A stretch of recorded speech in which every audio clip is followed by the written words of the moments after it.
जिले की हलचल। आकाशवाणी लखनऊ से प्रस्तुत है जिले की हलचल। आज सुनिए हापुड़ और उन्नाव जिलों की हलचल। पहले सुनते हैं हापुड़ जिले की हलचल। आलेख और स्वर है रविंद्र कुमार का।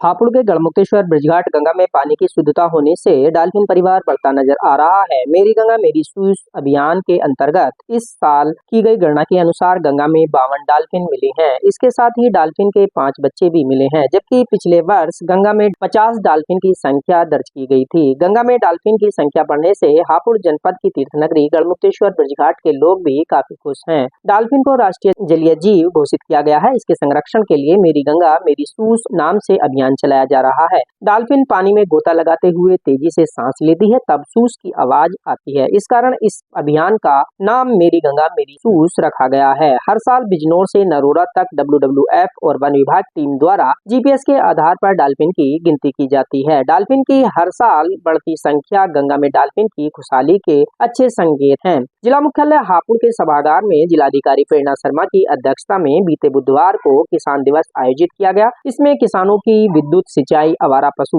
सफाई, भूमि पैमाइश, यूरिया वितरण एवं नैनो यूरिया सड़क जैसी कई समस्याओं को सुना और अधिकारियों को उनके निराकरण के निर्देश दिए। किसान दिवस पर जिलाधिकारी ने बैंक अधिकारियों को सख्त निर्देश दिया कि किसानों की शिकायतों का प्राथमिकता के आधार पर निस्तारण कराएं। उन्होंने कहा कि किसानों के गन्ने का भुगतान लगभग कर दिया गया है और कोशिश की जा रही है कि नया भुगतान भी समय से करा दिया जाए। हापुड़ के पलखवा कोतवाली क्षेत्र के छिजारसी टोल पर 3 फरवरी 2022 को मेरठ से दिल्ली लौटते हुए IMIM चीफ असदुद्दीन ओवैसी पर छिजारसी टोल प्लाजा पर हमला हो गया था। इस मुकदमे की सुनवाई यहां अपर जिला जज द्वितीय की अदालत में चल रहा है। बुधवार को इस मामले में ओवैसी बयान दर्ज कराने के लिए न्यायालय पहुंचे। कोर्ट में बयान पूरे दर्ज न होने पर उन्हें गुरुवार को फिर न्यायालय में बुलाया गया है। असदुद्दीन ओवैसी 2022 में मेरठ के किठोड़ से चुनाव प्रचार करके दिल्ली लौट रहे थे। जैसे ही उनकी गाड़ियों का काफिला पलखवा कोतवाली क्षेत्र के छिजारसी टोल टैक्स पर पहुंचा तो बाइक सवार हमलावरों ने उनकी गाड़ी पर फायरिंग कर दी थी। पुलिस ने इस मामले में नोएडा के बादलपुर निवासी सचिन और उसके साथ शुभम को गिरफ्तार कर लिया था। हापुड़ में मुंबई का सफर अब आसान हो गया है। हापुड़ के लोगों को मुंबई जाने के लिए दिल्ली से ट्रेन पकड़ने की जरूरत नहीं होगी। रेलवे विभाग ने संख्या 22-544 और 22-543 Bandra Lalkuan super fast train का संचालन शुरू कराया है। ट्रेन का ठहराव हापुड़ रेलवे स्टेशन पर दिया गया है। ट्रेन का ठहराव मिलने से हापुड़ की जनता में खुशी का माहौल बना हुआ है। जनपद से बड़ी संख्या में व्यापारियों को अपने कार्य के लिए मुंबई जाना होता है। अब हापुड़ में इस ट्रेन के ठहराव से यात्रियों को बहुत सुविधा मिल रही है। रालोद के राष्ट्रीय अध्यक्ष और केंद्रीय मंत्री जयंत चौधरी जनपद हापुड़ के गांव कुचेसर चोपला रसूलपुर में महात्मा गंगादास की स्मृति में आयोजित दंगल प्रतियोगिता के समापन कार्यक्रम में पहुंचे, जहां पर उन्होंने कुश्ती खिलाड़ियों का उत्साहवर्धन किया और उन्हें सम्मानित भी किया। केंद्रीय मंत्री जयंत चौधरी ने कहा कि इस तरह के आयोजनों से युवाओं के अंदर अच्छी ऊर्जा, संस्कार और सामाजिकता की भावना आती है। उन्होंने कहा कि मुझे खुशी है कि भारत खेल के आयोजन में केंद्र बिंदु बन रहा है। इस तरह के आयोजन से नई पीढ़ी के खिलाड़ी तैयार होते हैं। मुजफ्फरनगर की प्रतिपाल जो 2 मेडल जीत कर लाई, उन्हें NSDC की ब्रांड एम्बेसडर भी बनाया है। उन्होंने कहा कि पश्चिमी उत्तर प्रदेश के सरदना में खेल यूनिवर्सिटी के निर्माण पर काम हो रहा है, जिसका उद्घाटन प्रधानमंत्री ने किया है और यह मुख्यमंत्री का एक ड्रीम प्रोजेक्ट है। उसको भी हम गति देने की कोशिश कर रहे हैं। बीजेपी सांसद अरुण गोविल ने हापुड़ में खंड विकास कार्यालय में आयोजित ऋण मेले में भारी संख्या में लाभार्थियों को करोड़ों रुपए के ऋण वितरण किए। इस मौके पर उन्होंने कहा कि 207 करोड़ 50 लाख रुपए का ऋण बांटा गया है। बीजेपी सांसद ने लाभार्थियों से अपील की कि जिन्होंने ऋण लिया है वह समय से वापस कर दें, ताकि बैंक में एक साख बनी रहे और अगली बार जब बैंक से उन्हें लोन चाहिए तो बैंक उन्हें आसानी से लोन प्रदान कर सके। बीजेपी सांसद अरुण गोविल ने कहा 207 करोड़ 50 लाख का ऋण दिया है, जो अपने आप में एक बहुत बड़ी फिगर है। जबकि यहाँ जो ब्रांचेज हैं वो बहुत कम है। मेरठ में हमने 1 महीना पहले ऋण मेला किया था तो वहाँ की जो फिगर आई थी वो इससे कम थी। सभी लोग यहाँ की बधाई के पात्र हैं। बहुत सारे लोगों का जो ऋण बहुत देर से रुका हुआ होता है वो अप्रूव हो जाता है, सैंक्शन हो जाती है। ये सारी चीजें बहुत अच्छी पहल है। हापुड़ जिले की हलचल के बाद आइए सुनते हैं उन्नाव जिले की हलचल। आलेख है विकास शुक्ला का। उन्नाव में राष्ट्रपिता महात्मा गांधी व पूर्व प्रधानमंत्री लाल बहादुर शास्त्री जी के जयंती पर जनपद के सभी सरकारी कार्यालयों, शासकीय भवनों और शैक्षणिक संस्थानों में प्रभात फेरी, स्वच्छता जागरूकता रैली, बेटी बचाओ बेटी पढ़ाओ रैली, सांस्कृतिक कार्यक्रम, गोष्ठियां, स्वच्छता प्रतियोगिताएं आदि कार्यक्रम आयोजित किए गए। इस अवसर पर सभी ग्रामीण और नगरीय क्षेत्रों की मलिन बस्तियों में स्वच्छता अभियान चलाकर साफ सफाई का कार्य कर लोगों को स्वच्छता के प्रति जागरूक किया गया। कलेक्ट्रेट में आयोजित गांधी जयंती समारोह में जिलाधिकारी गौरांग राठी व पुलिस अधीक्षक दीपक भूकर सहित अन्य अधिकारियों और कर्मचारियों ने महात्मा गांधी व शास्त्री जी के चित्र पर माल्यार्पण व श्रद्धा सुमन अर्पित किए और गांधी जी के प्रिय भजन वैष्णव जन तो तैने कहिए पीर पराई जाने रे तथा रघुपति राघव राजाराम की मनमोहक रामधुन का सामूहिक गायन किया।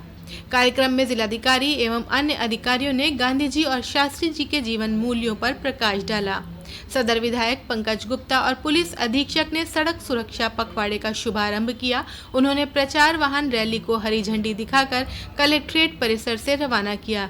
इस अवसर पर सड़क सुरक्षा संबंधी शपथ दिलाते हुए सदर विधायक ने सभी जनपदवासियों से अपील की कि सड़क सुरक्षा व यातायात नियमों का हमेशा पालन करें। अधर्म पर धर्म की विजय का प्रतीक विजयदशमी का पर्व बड़े ही हर्षोल्लास के साथ मनाया गया। इस अवसर पर जगह जगह दशहरा मेलों का आयोजन किया गया तथा रामलीला में श्री राम रावण युद्ध का मंचन किया गया। साथ ही रावण के पुतले का दहन भी किया गया। रावण का पुतला जलते ही जय श्री राम की गूंज हर तरफ सुनाई दी। इस अवसर पर आतिशबाजी देखने के लिए खासी भीड़ जमा रही। मेलों में लोगों ने जमकर खरीदारी की। शहर के वृंदावन गार्डन आवास विकास कॉलोनी में होने वाली रामलीला महोत्सव में राम रावण युद्ध के बाद 41 फीट ऊंचे रावण के पुतले का दहन किया गया। वहीं अचलगंज के वसैना ग्राम की पारंपरिक रामलीला में रावण के पुतला दहन के साथ समापन हुआ। यहाँ पर रावण की सीमेंट की प्रतिमा स्थापित है। वहीं पूर्वा कस्बे की 159 वर्ष पुरानी ऐतिहासिक भारत मिलाप शोभा यात्रा व रथ यात्रा हाथी घोड़े के साथ झांकियों के साथ निकाली गई। नगरवासियों ने जगह जगह आरती और पुष्प वर्षा कर रथ यात्रा का स्वागत किया। यात्रा के दौरान भक्तों को प्रसाद वितरण किया गया। रथ यात्रा में पूर्व विधानसभा अध्यक्ष हृदय नारायण दीक्षित, भाजपा प्रदेश मंत्री अभिजीत मिश्रा तथा हिंदू जागरण मंच के प्रांतीय मंत्री विमल द्विवेदी आदि शामिल रहे। इस अवसर पर पूर्व विधानसभा अध्यक्ष हृदय नारायण दीक्षित ने कहा कि राम के आदर्शों पर चलना ही हमारे जीवन का लक्ष्य और परम कर्तव्य होना चाहिए। हमें श्री राम के आचरण को अपने जीवन में उतारना चाहिए तथा उनके जीवन से प्रेरणा लेनी चाहिए। जिले में राज्य मंत्री स्वतंत्र प्रभार पर्यावरण एवं जंतु विभाग डॉक्टर अरुण कुमार ने नवाबगंज क्षेत्र के माकुर गांव में वन विभाग द्वारा 5 हेक्टेयर जमीन पर लगाए गए 1258 पौधों का निरीक्षण किया। इस दौरान पर्यावरण मंत्री डॉक्टर अरुण कुमार ने बरगद का एक पेड़ मां के नाम लगाया। उन्होंने कहा कि 20 जुलाई से पौधारोपण अभियान चल रहा है। इसी क्रम में पौधों का निरीक्षण कर देखा जा रहा है कि जो भी पौधे रोपित किए गए हैं वो सुरक्षित हैं या नहीं। जहां भी पौधे सुरक्षा के अभाव में सूख रहे हैं उनकी देखरेख कर उन्हें सुरक्षित किया जाएगा। उन्होंने कहा कि प्रधानमंत्री के आह्वान पर एक पेड़ मां के नाम पर जो भी पौधे लगाए गए हैं उन्हें संरक्षित करना हम सभी का कर्तव्य है। पर्यावरण मंत्री डॉक्टर अरुण कुमार ने कहा 20 जुलाई से हमारा वृक्षारोपण अभियान शुरू हुआ।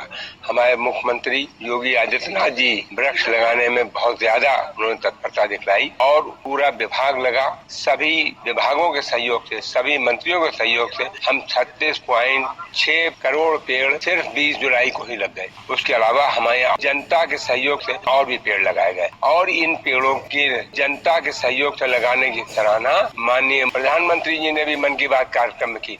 उसके अलावा हर एक से हमने ये कहा ये पेड़ जो लगाओ, जिस समय पेड़ लगाओ अपनी माँ का ध्यान कर लेना। मुख्यमंत्री योगी आदित्यनाथ की तत्परता और जनता विभाग के सहयोग से प्रदेश में एक दिन में 36.6 करोड़ पौधे रोपित करने का रिकॉर्ड बना है।